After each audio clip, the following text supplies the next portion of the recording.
दोस्तों, आज का प्रेरक प्रसंग है लालच बुरी बला है। एक बार एक बुढ़ा आदमी 3 गठरी उठाकर पहाड़ की चोटी की ओर बढ़ रहा था।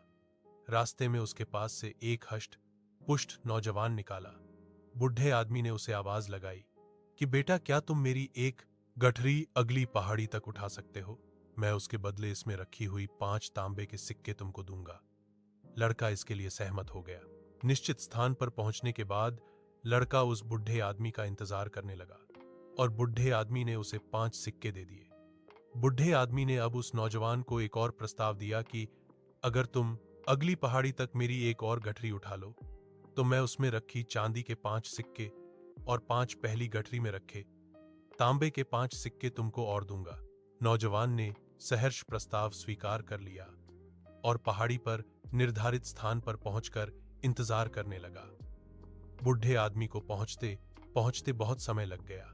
जैसे निश्चित हुआ था उस हिसाब से बुजुर्ग ने सिक्के नौजवान को दे दिए। आगे का रास्ता और भी कठिन था। बुजुर्ग व्यक्ति बोला कि आगे पहाड़ी और भी दुर्गम है। अगर तुम मेरी तीसरी सोने के मोहरों की गठरी भी उठा लो तो मैं तुमको उसके बदले 5 तांबे की मोहरे, 5 चांदी की मोहरे और 5 सोने की मोहरे दूंगा। नौजवान ने खुशी खुशी हामी भर दी। निर्धारित पहाड़ी पर पहुंचने से पहले नौजवान के मन में लालच आ गया कि क्यों ना मैं तीनों गठरी लेकर भाग जाऊं। गठरियों का मालिक तो कितना बुजुर्ग है, वह आसानी से मेरे तक नहीं पहुंच पाएगा।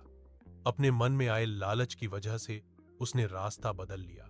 कुछ आगे जाकर नौजवान के मन में सोने के सिक्के देखने की जिज्ञासा हुई। उसने जब गठरी खोली तो उसे देखकर दंग रह गया, क्योंकि सारे सिक्के नकली थे। उस गठरी में एक पत्र निकला। उसमें लिखा था कि जिस बुजुर्ग व्यक्ति की तुमने गठरी चोरी की है वह वहां का राजा है। राजा जी भेष बदलकर अपने कोषागार के लिए ईमानदार सैनिकों का चयन कर रहे हैं। अगर तुम्हारे मन में लालच ना आता तो सैनिक के रूप में आज तुम्हारी भर्ती पक्की थी, जिसके बदले तुमको रहने को घर और अच्छा वेतन मिलता। लेकिन अब तुमको कारावास होगा, क्योंकि तुम राजा जी का सामान चोरी करके भागे हो।